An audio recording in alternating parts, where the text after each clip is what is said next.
Biggest fears, kids education. When I come to the realization that, so I read that book. I remember I got to the last page, and I was driving my wife nuts every time I picked up that book. I'm like, and look at this bit, and look at this bit, and look at this bit, and look at this bit. She's like, whatever. And then I remember finishing the book and just turning it over and starting at page 1 again, because I can't believe that. I did that 4 times. I read it in November 2013, and by March 2014, we'd sold everything. I'd quit. We'd given notice to our landlord, and we'd left a country that we'd grown our family and lived in for 15 years. But I had to keep reading it and start researching to try and find other people that had done the same thing. And yeah, the fears, if I were to list them, first of all, kids education, and are you doing the right thing for your kids? That's every parent's worry in any situation. Even if they're going to their local school where they've grown up all their lives and they've put their kids into perhaps the same school that they went to, you still got that question in the back of your mind: is this the right thing for my kids? Is this the right teacher? Is this the right peer group? So the fear, when I rationalized it that way, it's like, okay, well, I can put that one aside then, because I'd already been questioning up until this point. We tried a Montessori school, we tried public school, we tried a private school. And each time we'd had huge fears and decision-making processes to go through that. So it's like, well, this is just another one of those times. So when you face that fear and looked at it rationally, it's like, well, I can take that one off the table. But the problem there is the social construct around you puts it firmly straight back on the table when you start telling them, this is what we're thinking of doing. We're going to homeschool the kids and we're going to take them out. And you're like, whoa. You cannot take your kids out of school. Okay. Done quite a lot of thinking about this at this point.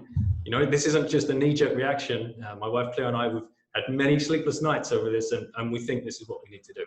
No, you should not do that. Absolutely not. And that was like 9 out of 10 people. And that just shows you that, one, they're just worried. They care for you, their friends, their family. Of course they're worried. They don't want you to take a risk.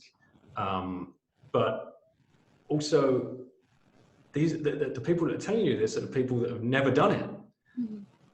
So there's no real point of working reference. It's just knee-jerk reaction. It's masses thinking.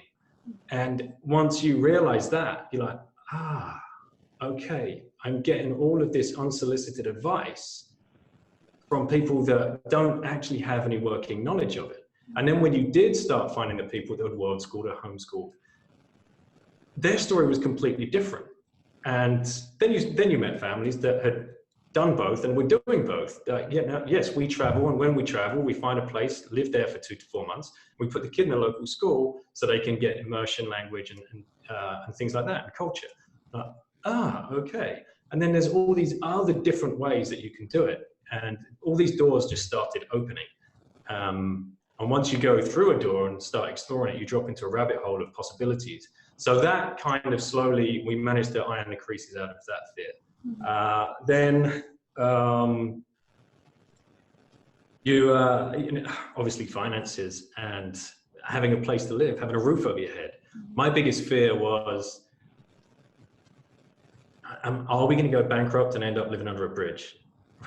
That was the thing that kept coming back to me. It's like, I've built this career. This is taking me 18 years to get where I am.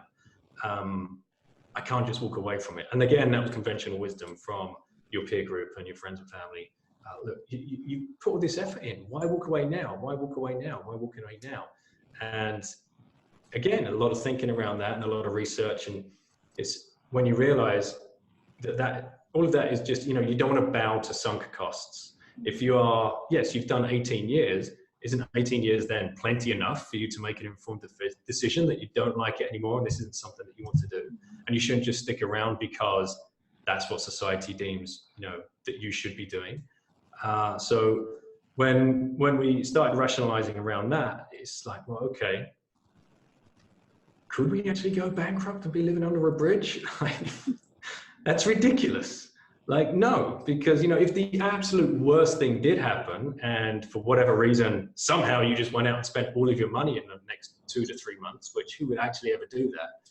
You've still got friends and family that you can fall back on, no problem at all. You know, you can soon, you know, worst case scenario, lose everything. What are you going to do? You're going to go and sleep on a bridge? No, you're going to go knock on your mum and dad's house. Like, hey, can we have a room for the night? Like, yeah, of course you can. Like, you know, what else are we here for? And then you realize, wow, all these stupid fears, like somehow your mind goes to worst case scenario every single time. Every single time. It's just a basic human kind of psychological thing. And you have to, there's a lady called Kristen Ulmer, I think her name is. She does a lot of work around fear. And it's worth reading a few of her email newsletters and things like that, because she basically frames it like, you know, if, you know, don't try and bury fear. We're brought up to like, face your fears, bury your fears, put it down, push it down, crack on, get forward. You know you can do this. And she's like, that's complete nonsense advice. You know, the fear there, the emotion is there to protect you. So if you embrace it and listen to it and just as she would put it, just talk to it, then you can understand, okay, this emotion is there because, and then you can start rationalizing and understanding. So if anybody listening to this is out there and, you know, they're worried, they know something is wrong, they're looking for answers. Is it the school system they're worried about? Is it the job? Is it work-life balance? Is it the community that they find themselves in? Is something wrong? But they're just feeling so stuck and so trapped. Listen to that emotion, listen to fear, you know, try and rationalize it and look on the other side of it, and find places like this where you can go and listen to people or read books or read blogs, because there's plenty of people out there. You know, the whole reason I wrote the book was I wanted, when we were going through this decision-making process, these dark days, you know, sleepless nights, I know where you're at, and I just wrote the book that I wish we had in our hands when we were going through that stage. So that was the driving force behind writing that book and the blog and things like that.